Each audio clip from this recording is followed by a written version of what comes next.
mbokki Sénégal mbokki amateur yi dimanche 9 février ci arène nationale ci production moo ñu fa woon daanaan war a ànd ak xaritam doomu ndeyam Abdou Lahad Ndiaye borom combinaison yu neex yi mbokk yi 7 grands combats la ñu jëy production andil ak 3 combats préliminaires yu doy waar grand combat bi war a dox ci diggante Karbala menn mi ak Meng Mboor ndaanaan drapeau Fadel bu Dakar Buzz Fadel social combat spécial bi nag war a dox ci diggante Bour Sine doomu Bawol moo war a jàkkaarloo nag ak xale bi nga xamante ne ni mooy Bouba l'enfant terrible boobu nag mooy drapeau Lirou Diane monument Guédiawaye doomu ndeyu Dieye Sène daa bu Texas dina fa jàkkaarloo ak Boy Niang drapeau Momo le jeune animateur de Zik FM mbokk yi loolu la ñu jëyee production andil ci bésu le 9 février ci arène nationale entrée supporter ba mu ne 3000 francs amateur 5000 francs loge officielle ba 10 000 francs sponsor yi ko gunge nag bokk na ci Tampico King Boisson King Café partenaire ya mu ne Lutte TV ak seen lutte kon gars yi rendez-vous baa ngi noonu le 9 février ci arène nationale ku xam jëyee production xam ko ci événementiel waaye xam ko ci combat yu neex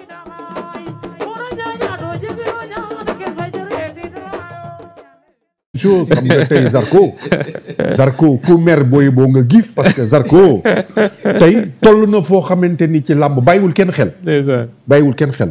tey mbër la boo xam ne tey pare na pour bëre tout le monde dafa am foo xam ne tey foofu la toll pour man tey Zarko mooy may chance Sa Thiès bu ñu fekkee dañuy bëri da koy may chance te tey aussi tàllal loxo bi mu koy tàllal loxo ça veut dire que ni day gestu waaw ça veut dire que ni aussi il faut que mu am lu mu àndal. oui Aziz Ndiaye Baye Ndiaye je pense que ni tey Zarko. ci li mu def ci làmb am na foo xam ne bu fa tolloo. oui il mérite ce que ni ñu fay ko yenn cachet yi. ok parce que Zarko du yàq làmb ah. oui ambiance macha allah tey c'est le meilleur dans son domaine. oui Zarko xaritu journaliste yi. oui Zarko xaritu policier yi. oui. lamb dañ koy dund ça veut dire que ni ak Larko da ngay dund lamb ci biir arène bi c'est un phénomène ah. yoo ko Zarko li mais bu duggee ci biir lamb bi da ngay xam ni mbër maa ngi nii xajam na. forox na looy xalaat ci mbër rek Zarko mi ngi koy def. donc du dara lu dul mi ngi delloo si li nga xamante ni tey dañ ko doon bëgg ci lamb. cosaan. ak culture lum ci loo xamante ne rek mi ngi ci xelam mu def ko avec dans une bonne ambiance. du dëgg. mais nag bàyyi na saw mbaam yi léegi moom. CNG woo na ko ci lamb loolu. CNG da ko avertir loolu ci lamb la bokk. CNG avertir woo na ko avertir woo na ko xam nga tey loolu ci lamb la bokk. loolu da neexal nee day ñëwaat de allez Malick Ngom loolu day ñëwaat. lépp rek ci lamb la bokk. yooyu charme bi la. waaw charme bi la rek ci lamb la bokk. xam nga il faut dara ñu bàyyi ci xel mooy tey làmb fi mu toll jarul mettit parce que mbër yi dofu ñu jënd jàpp ñu jàpp leen parce que da ngay xool keroog journée bi ñu def face to face bi stade de passage di nuyu Albourakh vraiment Baye Ndiaye mention spéciale moom vraiment plus le temps passe muy gën a évoluer parce que c'est des hommes d'expérience yoo xam ne tey ñoo ñëw toog di indi ay événements yoo xam ni adduna bi dañ koy yàkkamti gars yi dañuy doy làmb dans une bonne ambiance tey da ngay gis xoolal dans les autres sports de combat. li gars yi di kaas nga gis ñaari boxeur yoo xam ne tey dañu war a ñëw seen pesée présentation. kii dóor kii passé kii dóor fii jël chaise yi sànni fële. mais combat boobu. mooy gën a jar leneen lu ñuy jaar da ngay gis gars yi dañuy yàkkamti gis ni ñaar ñii. dañoo bëgg ñu gis leen parce que ils ont envie d'en découdre. c'est vrai loolu yëpp dafa bokk ci li nga xam ne dafay jaay événement. du dëgg donc. c'est vraiment pas méchant donc pour man jarul ñu koy mettil dañuy sanctionner diw ci yooyu pour man yooyu mën naa ñàkk parce que dafa nekk loo xamante ni tey dafay dundal sport bi sport nag boo koy dund des fois il faut nga am niveau niveau bi mooy ñaari athlètes yi li ñu def làmb ji leen boole moo tax ñu koy def bu dul loon làmb fu ñu gisante mbër na nga def maa ngi ci jàmm maa ngi ci salaam te benn tàkkusaan la tey bu ñu bëree ba pare bu kii daanee wala kenn daan du ko yëkkati mbër félicitation continuer nekk ci liggéey c'est le sport qui gagne tey foofu la lamb toll tey moi je pense que ni Zarko il mérite ce que nag tey Albourakh fasse un effort fay ko yenn prix pour mu bëri Sa Thiès parce que day dellu ginnaaw combat bu neex la def waaw bien sûr combat bu neex lay doon tey du combat boo xamante ni tey dafa nekk ci kanamu Zarko tey li muy wër mooy dem bëreeg Eumeu Sène. pourquoi dem bëreeg Eumeu Sène parce que bëreeg Eumeu Sène ndaanaan bu mel ni Eumeu Sène. boo koy bëree bu dul dara. lii nekk sa kanam mooy tey grand bi bu ma ko daanee tey dinaa am fu ma toll ci lamb parce que Eumeu Sène c'est le meilleur lutteur que l'arène n'a jamais eu. le meilleur ki dàq bëri ci làmb ji moom mooy Eumeu Sène champion la boo xam ne bu mag dafa def ci ay jaar-jaaram nekk commencé ci làmb ñëw nekk ci ay jafe-jafe toog lu yàgg bëri si woo dellu si waat ñu confirmer boppam nekk roi des arènes nekk un champion hors pair barki démb téye Sa Thiès bi nga xam ni xale bu ndaw la xale bu ndaw dem lan la ko def non da koo jàngal bëre wala da ko jàngal bëre non da ko jàngal bëre won ko ni ko maa la ëpp doole maa la dàq bëre doole la indi non macha allah te koo xam ni ne nañ ko par contre mi ngi ci ubbi buntu retraite bi ñu fekk xale boo xamante ni day dem yoonam tey jii ñuy naataable ni war na mën a bokk ci les rois des arènes ñëw Eumeu Sène def ko ni mu ko def sincèrement donc Eumeu Sène tey nit mënu ko bañal dara ci làmb tey Eumeu Sène tam ci tolluwaayam lu mu laaj ci cachet dañ ko war a jox tu sais pourquoi parce que dafa toll tey ki ñuy wax Balla Gaye ci làmb tey l'empereur empereur boobu du mos fu mu seen bu jëlee couronne bi teg nii ci bopp bi bu Eumeu Sène rombee da koy teggi de non day teggi teg ba Eumeu Sène mooy chef waaw oui day Eumeu Sène day teggi couronne bi teg ci mu ne ko El Capo ba Eumeu Sène ñëw mu nuyu ko champion bu dem waaw bu rombee nga jël couronne bi tey fi mu toll ci làmb il mérite tey ñu jox ko yenn cachet yi parce que tey bu dul dara sax li mu def ci làmb il mérite d'avoir une belle sortie mooy que ni tey bu demee bay may xale yi chance tey ñu jox ko yenn prix Zarko comme on dit Zarko a bëri Eumeu Sène jarul mettil luñ la fay bëreel bu dul dara rien que rek damay bëri Eumeu Sène mais nu ma comprendre les Zarko ak yow li ngeen di waxee Sa Thiès moo gën a dangereux que Eumeu Sène non naka la nit di daanee nit nga naan ki ñu daan moo gën a dangereux Dembélé parce que nee na dañ ko fay cachet buñ ko fay contre Eumeu Sène dafa laaj plus contre Sa Thiès mais c'est normal c'est tout à fait normal préparation ba mooy gën a metti xanaa non de toute question après dafa am logique bi mooy Sa Thiès mi ngi ci ginnaaw ok waaw tey Zarko mi ngi ci kanam ok tey jàkkaarloog mag ji nekk ci kaw comme Eumeu Sène nag ay ñoom Balla Gaye du ñu wax Balla Gaye parce que Balla Gaye dafa am combat tey bokkoon na ci ay motivation moom Balla Gaye bokkoon na ci ay motivation tey pour Gris Bordeaux parce que Aziz Ndiaye daf ko ne woon soo daanee Gris Bordeaux avec la manière ma jox la Balla Gaye Balla Gaye Siteu moo taxaw ça peut se comprendre c'est pas grave ça veut dire que ni tey xoolal beneen côté ça veut dire que ni tey nga dem bëre Eumeu Sène doo fi nekkaat di xaar ay déwén ak ay yu kenn xamul da ngay rester toujours en compétition parce que boo jëlee avance ni ça veut dire que ni sa préparation day continuer nga dem bëri fin saison imagine boo bëree fin saison ba pare nga am possibilité encore mën a bëriwaat ci la réouverture du saison entre novembre décembre ça veut dire que ni tu perds pas de temps toujours yaa ngi nekk ci logique toujours rek di continuer sa préparation tey Sa Thiès mi nekk ci ginnaaw li ñu wolof di wax naan ko amul bàyyi nàmp maam tout ça c'est juste rek pour toog bañ a nekk ci ñàkk compétition ma jël Sa Thiès mais bu ngeen ma koy jox il faut que mu jar ko il faut que mu jar ko duñ ma fay comme par exemple duñ ma fay 50 millions pour Eumeu Sène pour Eumeu Sène ñu may fay 50 millions pour Sa Thiès je préfère dem bëre ak Eumeu Sène bon lu ma si craindre grand moom mooy gis nga fu mu toll nii Franc dafa doon tëkku ki nga xam mooy Eumeu Sène Ama dem jël Eumeu Sène le 16 février bu Zarko jëlul Franc bu daanee moo ko Eumeu Sène dee taxaw de parce que Eumeu Sène bu boobaa dina pare pour may ko chance te lu muy am si Franc mooy ëpp lu muy am si Zarko parce que moom Franc moo bëgg bëre ak moom bañoon na mais bii yoon dootul bañ parce que dafa yaakaaruma ko quoi bon je ne souhaite pas Ama daanu mais bu doon loolu moo am dafay mel ni dama daan sarak léegi ñëwal nga jël revanche bi te combat boobu ay promoteur ñi ngi xaar di ko xaar donc loolu ça la si crainte calme-toi tey fi ñu toll xam nga fal Eumeu Sène ci boppam moo bëgg bëre ak Zarko ok Eumeu Sène ci boppam tey bëgg na bëre ak Zarko effectivement amateur yi bëgg ko waaw combat donc tey je pense que ni combat boobu ci Eumeu Sène rek la yàqoo ça veut dire que ni tey Zarko lu ñu ko fay dina bëri waaw contre Eumeu Sène ok Eumeu Sène nag c'est normal tey bu laajee yenn cachet yi ñu fay ko tey fi mu toll parce que c'est dafa am loo xam ne nag dafay am logique mënoo bëre ak Sa Thiès yenn cachet yi ba pare ñu war la joxaat beneen bër tam war la yokkal et puis di ñu lay fay même cachet voilà wala dañ ko wàññi waaw mënuma la xam nga nag dafa nekk loo xam ne nag je le maîtrise pas tellement. bugguma ci wax loo xamante ni daal wóoruma ci. wala lu yàlla xam doy na. mais ci yooyu lay doon quoi. en fait en quelque sorte. donc tey Eumeu Sène mérité na tey ñu fay ko yenn. merci Eumeu Sène en tout cas xam naa cachet buñ ko fay. su ma amee ndigal ci kanam dinaa ko génnee. Ousmane dégg nga li Zarko wax dégg nga ci coach wax expert wax. combat boobu ak côté xaalis bi.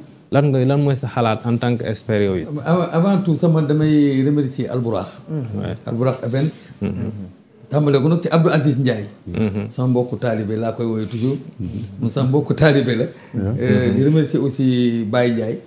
ak ñi nga xam ne mooy équipe bu Albourakh Events parce que nag aussi neexul ba neexul mais dañoo ànd ak équipe boo xam ne macha allah ñu xam làmb lañu. li may wax foofu mooy damay d'accord toujours ak coach. ak le champion du monde. parce que boo dee xool actuellement ni Zarko ak Sa Thiès. Zarko mu laaj fa xaalis man pour man jaadu na. jaadu na parce que Sa Thiès dafa jóge ci kàmb gi. kon Zarko dafa jóge ci victoire. kon risque la. oui y a un risque. bien sûr ay victoire waxal ay victoire.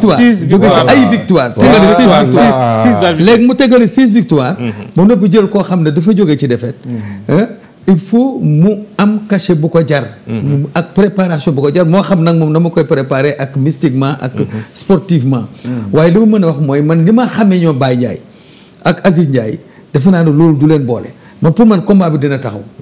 dina taxaw parce que amateurs yi ñoo ko bëgg. te ñoom dañuy def toujours luy neex amateurs yi. bien sûr te dafa leen di jaral lu nekk. kon man je sais très bien que xaw ma Aziz mi muy suivre xaw ma ak Baye Ndiaye. mais man xam naa ne la Zarko laaj danañ ko jox. parce que il faut ñu bëggal Sénégalais yi ndax làmb jooju dafa ñor. dafa ñor amateurs yi ñoo ko bëgg. waaw combat la. combat la boo xam dafa ñor. Zarko vraiment muy bëreeg Sa Thiès. kooku beneen affaire la. loolu moom vraiment je pense que Baye Ndiaye maa ngi la koy demander pour ngeen def sacrifice. pour bëggal Sénégal bëggal monde entier bëggal amateurs yi ba combat boobu. non xam nga fi ñu toll nii sax. xam nga fi ñu toll nii. Sa Thiès dafa ne dama war a wàññi sama cachet sax yokkal Zarko pour ñu bëri. déggal en tout cas. parce que Sa Thiès. c'est un lion blessé. oui blessé. actuellement c'est un lion blessé. révolté en même temps dafa révolté. parce que boo xoolee bëri na ak Eumeu Sène. bëri na nag keroog bëri na waaye dafa daje ak naanaan. la ko daan xam na ko. te nag defe naa ne juumaat. waru koo dal. te aussi nekk na jeune boo xam ne fu mu nekk ni mu ngi ci yoon ba tey. kon bëri mag Zarko. day metti du yomb bi yoon de.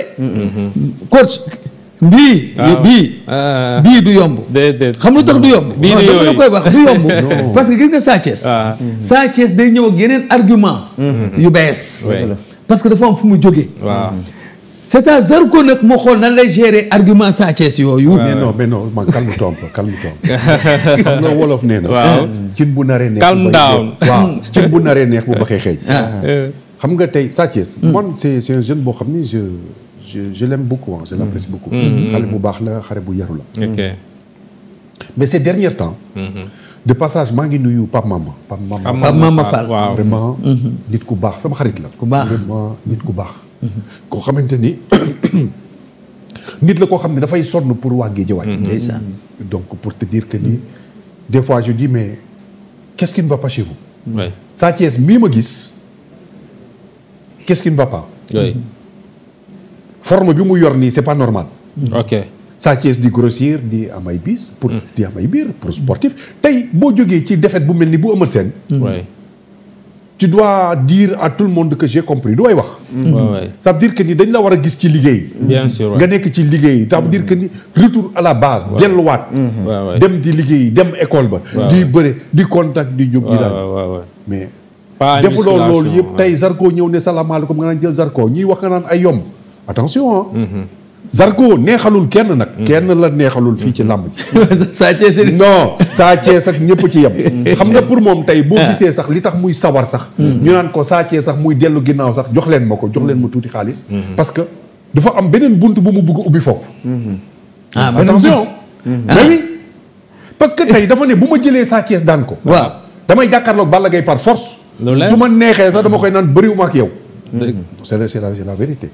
bu ko neexee da koy naan sax Balla sax bëriwuma ak yow. comprendre naa tu comprends donc pour te dire que ni tey fi mu toll ci làmb amul lu muy tiit amul lu muy ragal amul ku muy bàyyi xel ok dafa am des fois nag wax dafay laaj tuuti dégg-dégg dégg-dégg bi mooy objectifu Zarko mooy nekk roi des arènes waaye wax na ko sànq waa nekk parmi les meilleurs ça wax veut na dire ko que ni léegi en direct. Modou Lo du ko bàyyi ginnaaw parce que moom Modou Lo mooy référent waaye lamb ay kayan lañu Modou Lo àdduna du yàgg ba mu bëri moom parce que sama doomu ndey la xol yi benn la mais man le fait que Modou Lo nekk ci kaw ma nekk le numéro 2 rek c'est comme si man maa nekkoon le roi des arènes ndeysaan te képp ku Modou Lo daan ci lamb moo la jàppee benn voyage laa lay def wax na ko te la ma doon wax dafay méngoog li muy def ba tey boo xoolee Zarko wax ji bëri na nag mais lépp lu muy wax boo bàyyee xel da nga koy gis effectivement pourquoi parce que mën na ko wax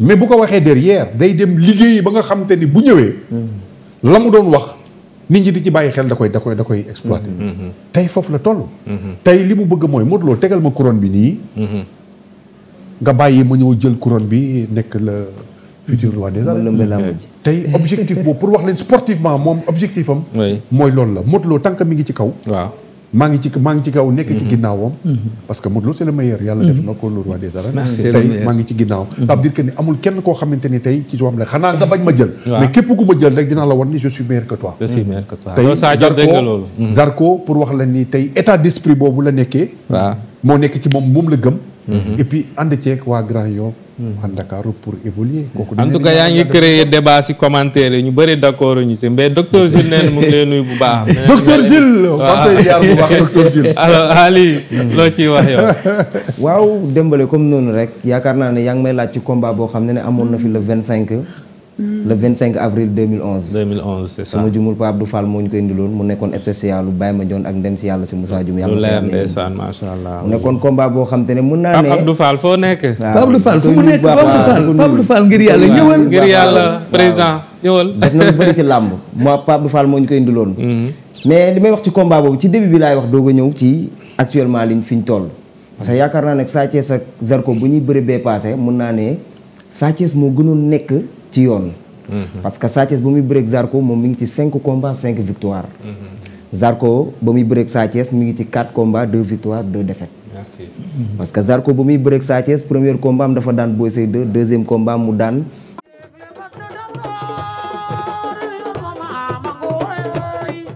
Sénégal bokki amateur yi dimanche 9 février ci arène nationale ci production moo ñu fa woo ndaanaan war a ànd ak xaritam doomu ndeyam Abdou Lahad Ndiaye borom combinaison yu neex yi mbokk yi 7 grands combats la ñu jéey production andil ak 3 combats préliminaires yu doy waar grand combat bi war a dox ci diggante Karbala menn mi ak Meng Mboor ndaanaan drapeau Fadel bu Dakar Buzz Fadel social combat spécial bi nag war a dox ci diggante Bour Sine doomu Bawol moo war a jàkkaarloo nag ak xale bi nga xamante ne ni mooy Bouba l'enfant terrible boobu nag mooy drapeau Lirou Dia monument Guédiawaye doomu ndeyu Jéy Seen daa bu Texas dina fa jàkkaarloo ak Boy Ñag drapeau Momo le jeune animateur de Zik FM mbokk yi loolu la ñu jéey production andil ci bésu le 9 février ci arène nationale entrée supporter ba mu ne 3000 francs amateur 5000 francs loge officielle ba 10 000 francs sponsor yi ko gunge nag bokk na ci Tampico King Boisson King Café partenaire ya mu ne Lutte TV ak seen lutte kon gars yi rendez-vous baa ngi noonu le 9 février ci arène nationale ku xam jéey production xam ko ci événementiel waaye xam ko ci combat yu ne